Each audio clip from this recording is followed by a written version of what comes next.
Hello and welcome back to my channel, Thrifty Day. My name is Leah. I'm the creator behind Thrifty Day. Today's episode is going to be a very simple beginner level junk journal tutorial featuring vintage little golden books. So the first thing I want to show you is what supplies you will need. Obviously, you will need a little golden book. Recently, I started selling these DIY little golden book junk journal kits. These are all of the goodies that come in it. I will have more very soon, so stay tuned. So for this tutorial, I'm trying to use the most basic supplies. I'm going to start with Mod Podge, a sponge brush, obviously a book. You need an awl. I purchased mine on Amazon years ago. It has a rubber handle. I love it. You'll need some fabric, some embroidery thread, and I am also going to use rickrack. That's not required, but it is decorative. You'll need some lightweight chipboard and some clips, and as other things come up, I'll be sure to show you. I like using little golden books that have flaws. I find them at thrift stores, estate sales, yard sales. For me, that's the best kind of book to use for this tutorial. However, you are more than welcome to use a brand new little golden book too. You don't have to use a vintage one. You will also need a paper cutter and some scissors. And if you are going to add that rickrack, I do recommend using fabric tack. And so you will also need some of that adhesive. All right, let's get started in this tutorial. The first thing we want to do is cut down that lightweight chipboard. If you don't want a rounded spine, which is what I'm going to show you how to do, then you can use a very heavyweight chipboard. I actually have a tutorial here from years ago that you can find in my playlist where I don't do a rounded spine and I use a more heavy-duty chipboard. So once we've cut down our spine, we need to take our book apart. Little golden books come apart very easy, as you can see, especially the vintage ones. So once I have the pages removed, be careful, there are staples, then I just want to remove that little golden spine, although this one's more silver than it is gold. And now I have two covers, the front and back. You can save that little bit and make a bookmark or use it for a pocket or save it for a rainy day. The next step will be to add that fabric onto our spine. So you're going to want to lay that fabric down flat. Be sure to cover your surface. And then you are going to add a generous amount of Mod Podge right onto that chipboard spine and then lay it right in the center of the fabric. Don't be shy. Use a good amount of Mod Podge. It will dry clear. I am doing my best in this tutorial to use only very basic supplies, so you don't have to try to go buy a lot of expensive tools or adhesives to create this journal. I really hope it's something that's very accessible. So as you can see, I put that spine right in the center of that fabric. My fabric is about 3 inches wide and my spine is 1.5 inches. So now I'm going to add glue onto the side of the front cover and I'm going to lay it onto the remainder of that fabric. I'm being very careful to make sure I have enough so that that fabric, when it bends, will accommodate a fold in my cover. So make sure you're leaving room to allow your journal to bend and grow as you add pages. So once you have the back and the front cover on, we are going to add more Mod Podge right on the center and we are going to glue the fabric down. Mine is a little bit long, so I'm going to trim it. You do want to make sure that your fabric is originally long enough to wrap all the way around your book. So make sure you're cutting a long enough strip. It's okay if they overlap. It actually just makes your spine a little stronger. So I like when my fabric overlaps. And now I'm going to add another generous amount of Mod Podge. I am not shy. I add a lot. And then I'm going to fold the fabric down right over the spine and the front and back cover. And then I'll add even more Mod Podge on top of that fabric where it will overlap. This is a very simple process. It just takes time and don't be afraid to get messy. I do use my hands a lot to make sure that that fabric is nice and smooth and completely adhered. Now this is vintage fabric, so it's very thin. If you go to Joann's or any other craft store, you can probably get a much higher quality fabric that's modern and it will make your spine even more secure. If your chipboard seems very lightweight, you can even double it up or add some cardstock on top of it if you thought that perhaps you wanted something a little sturdier. The chipboard I send in my kits is very lightweight, and it is the exact chipboard you see me using in this tutorial. If you want a sturdier spine, be sure to just double it up. And if you don't want a rounded spine, if you have extra little golden books that are in pretty bad shape, a great way to have a flat, very sturdy spine is to cut up the old little golden book covers. That's a very great weight of chipboard, and you can repurpose it to create a spine. Now that we have our glue on the inside cover, we're just going to allow it to dry, but go ahead and peel it up off of whatever you are covering your surface with, because you don't want it to stick while you're waiting for it to dry. So now that it's dry, I flipped it over and I am going to add a generous amount of Mod Podge onto the front cover. This does a couple things. It seals in that fabric, and it also, once again, adds another layer of strength to our spine. Again, don't be shy with that Mod Podge. It will dry clear. So we're almost dry here. I think I've let it kind of sit for about an hour. And while it is still wet and your spine feels very sort of damp, this is where we're going to make it rounded. And as you can see, I just sort of roll it up and I make it look like a book spine. And we're doing this while it's still a little bit wet, so that when it dries completely, it will dry hard and it will stay in this shape. Now, right now, you may be thinking this does not feel very strong at all. It won't. It's still wet. I actually let mine dry completely overnight. It does take that long for all of that Mod Podge to completely dry and for the spine to really gain that strength. And so definitely give it overnight. However, once it's sat for about an hour, I do like to add my rickrack just so it's completely ready to go once I let it dry overnight. You do want enough rickrack for both sides, and you want enough that will wrap entirely around the front cover and the back cover continuously. So this is the step where I use fabric tack. I just put a thin layer down and I add the rickrack right on top. I am using vintage rickrack, and I do try to include vintage rickrack in my kits as much as possible. I just think it has a really sweet look. There's just something that looks so precious about vintage rickrack. And in case anyone's wondering, I do have a drop coming very soon. If you are a part of my Patreon, you will be the first to know that date and that time, so be sure to join us over there. And this journal that I'm creating will also be a part of that drop. So if you were interested in this complete journal, be sure to join us on Patreon, because you will be among the first to know. So once you add that rickrack to the front and it's relatively dry to touch, I then flip the journal over and I do the same process on the back. Now be careful with that fabric tack, because a little goes a long way. You really don't need a ton. Just a nice thin layer will be great.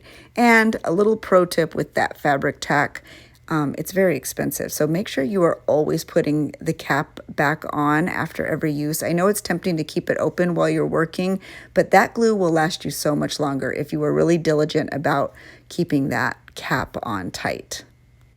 So once we have our rickrack completely glued down, you can see I actually measured out a little bit too much rickrack, so I am going to need to trim those tails. So I just get my scissors, I trim off the excess, and then after I trim off the excess, I do put a little dot of fabric tack right over the ends, just to make sure they stay nice and flush with the journal. It leaves a nice, kind of more finished look too. So now I'm just going to flip it back over, and we are going to allow this cover to dry overnight. I know it's tempting to just get started, but I promise you it will be worth it. So this is the next day. As you can see, it is nice and strong. I couldn't keep the sound on because we are in a heat wave in Southern California and my AC is so loud. But take my word for it, it's nice and firm. And now we are ready to punch our holes and sew in some signatures. So you will need some embroidery thread and embroidery needle. I use a blunt tip embroidery needle. And I also have this template that I use for my 1.5 inch spines. It's very simple. I just kind of symmetrically folded paper and punched holes. You can also use a ruler and just put dots directly on your spine and punch. You don't have to use a template. I just find that using a template makes it much easier. And this is actually just some packaging from when I got a new cell phone, and it just makes punching holes so much safer and easier. There's about 1.5 inches lengthwise in between my holes and about, I would say, 3/4 of an inch widthwise in between those holes, in case you were wondering. So now I'm just going to use my awl to punch those holes, and I have the packaging underneath so that I'm not damaging my workspace, and it's much safer than like poking that awl into the air, I guess. So now I'm going to remove my template, and as you can see, my holes are all nice and punched, and we're ready to start sewing in signatures. I actually think what I will do is scan my template and I will post it on Patreon. That way, if you were interested in having that, you will have access to it, and that will be a part of my free tier as well. So if you join the free tier, you will have access to that spine template. So these are some of the examples of vintage papers and modern papers and pages that I include in the kits that I send out. This is also a good example if you don't have a kit, if you just wanted to kind of find different varieties of papers and pages that would kind of complement each other and would be good for a junk journal. I love these vintage children encyclopedia pages. They're just so cute. Actually, I think they're dictionary pages. I also include cardstock in my kits, and I always use double-sided cardstock. I just don't like a lot of white space in my journals unless it's deliberate, like lined paper. So I'm going to make some pockets out of this beautiful cardstock, but first I need to measure my little golden book journal. Not all golden books are the same size. I have found they kind of vary sometimes. So mine is about 7 3/4, I believe. So I am going to use my paper cutter, and I am going to score right where I want to have a fold to create a pocket. Be very careful, don't press too hard, otherwise you will punch through your paper. But if you press lightly, you'll have a nice little score and a perfect fold, and you can create these very simple pockets to add into your little golden book junk journal. This is a very simple pocket, a very simple technique, but I love having simple pockets in my junk journal, and so I'm going to add them into this one. All of our pages have been folded, but as you can see, several are too tall, so we need to trim them down. I start by removing some of the pages or paper pieces that are already short enough and don't need to be trimmed down, and our cardstock pockets are already ready to go. The book pages are obviously good too, so we're just going to set those aside. And now we are going to trim down all of the other pages so that they are all the correct length and they don't poke out of the top or the bottom. Let me know if this is an easy tutorial to follow. I was hoping to keep it as simple and basic as I could, so I would love your feedback. Let me know what you think. Now that all my papers are trimmed down, I'm just going to separate them into two piles, the first signature and the second signature, because this junk journal will have two signatures, and signatures are just groups of paper that we sew into our journal. I, of course, am going to include the original book pages. Some of them do have writing, but that's okay. I'm still going to include them, and if the recipient doesn't like the writing, they could even just be torn out, and you can cut them up and turn them into ephemera. So now I'm just going to arrange the papers the way I would like them to be sewn into the signature. I like to keep the paper weights and paper content, if you will, interesting. So I tried to mix colors and textures, and so that's what you see me doing here. I love that vintage ledger paper. I feel like ledger paper adds so much to a junk journal, and I'm never like too precious about it. It's great to just junk journal over or even just write on. So this is our first signature. It's all done. I'm just going to set that aside, and then we will move on to the second signature. Something important to note is I do try to make sure that the center page of my signature is something that I'm confident is strong enough to withhold having the knot sewn into it. So I typically will use a heavier book page or cardstock in the center. I won't use like a very fragile or thin piece of paper. So now that our signatures are exactly the way we want them, as you can see, they're much too wide. So we've already fixed the length. Now we need to fix the width. So I just stick them in my journal, and once again, I'm just gonna eyeball it. I'm gonna make a little mark, and I'm going to trim them on my paper cutter. You can also use scissors for this. It will just take a little bit longer, but scissors are absolutely an acceptable form of trimming your pages. I love this paper cutter by Fiskars. It's relatively inexpensive, and I think it does a really good job. And you can find this paper cutter at any craft store. As you can see, the first signature is trimmed down and perfect. So now I'm just going to use that first signature as a template, and I'm going to make a little mark on the second signature, and then I'm going to trim those pages down.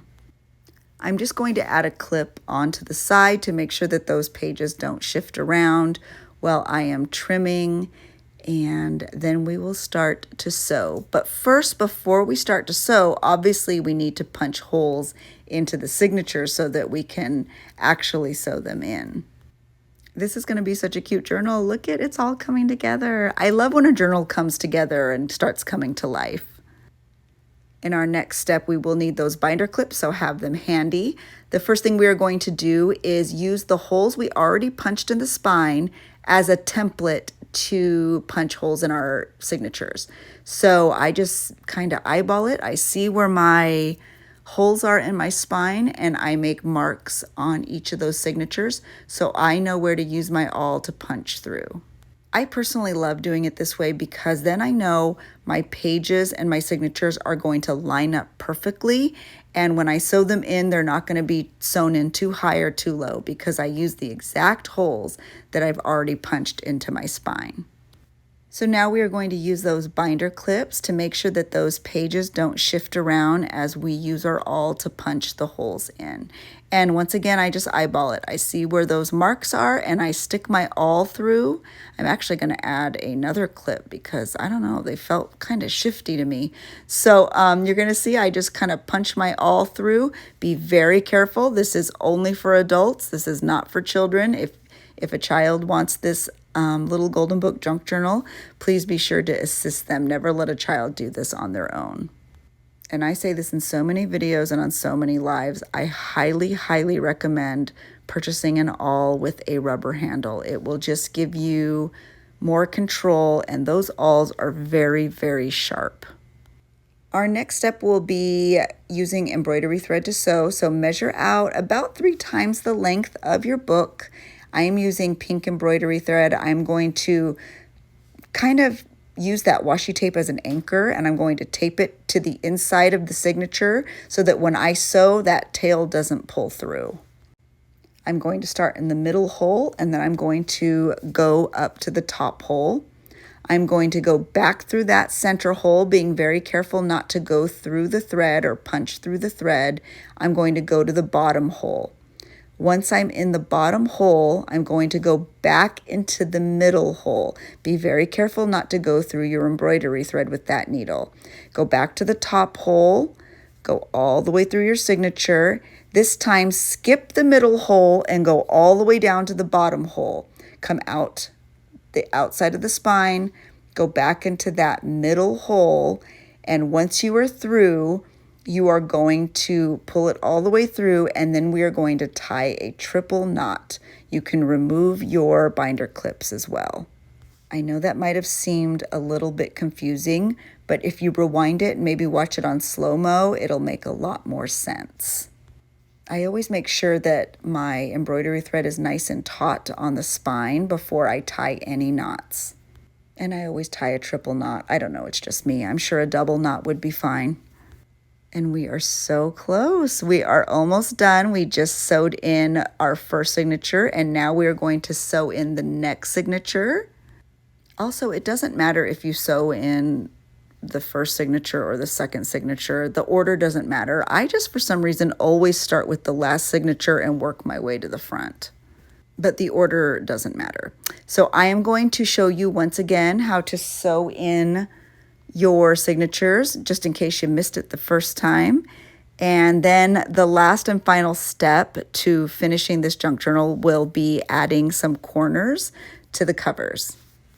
If you have any questions about sewing a signature into your journal, feel free to drop them below. I'm going to do my best to answer as many questions as possible here so that you feel like you have someone there helping you. And also let me know if you have ever made a journal before or if this is going to be the first journal you create. I would love to know. I know the process may seem daunting if you've never made one before, but I promise you, once you start making them, you start realizing, oh, this part isn't as hard as I sort of thought it would be in my head. And I promise you that it's a process that you can achieve fairly easily, but it does take a little bit of practice. So now we are going to tie our remaining knot, and our junk journal is done for the most part. Our signatures are sewn in. They are completely flush on the top and bottom because we measured it correctly. And we have a nice little space there in the center, so you have lots of room to grow. This is a great little journal. So in my kits, I do include metal corners. These are not required. You don't have to add these, but I thought I would show you because I have been asked before how to add metal corners to junk journals, and it's very simple. You just add them onto the corner. I kind of, just to hold them in place, give them just a little sort of push with my pliers. But once I have them on and I know that their placement is correct, then I go through and I really kind of punch down hard to make sure that those metal corners won't go anywhere and they will stay in place. So I'll show you again with the back cover. As you can see, I place it on. I kind of do a cursory punch with my pliers. And then once I'm happy with how it looks with the placement, then I go down and I really make sure that these metal corners are on nice and tight by pushing really hard with those pliers. And it just adds a nice decorative look when you add metal corners. But again, this is not a required step. I just wanted to show you in case you had purchased a kit from me or if you had photo corners on hand. I love little golden book journals. Let me give you a peek inside this one. We do need to either glue or sew or staple down our pockets, but other than that, this journal is perfect. I love how sweet everything looks. It all lays really nicely, and I think we did a good job. So I hope you loved this simple tutorial. I hope it was easy to follow, and I hope you found inspiration. So thank you so much for your presence here. I truly appreciate it. See you next time. Thanks for watching.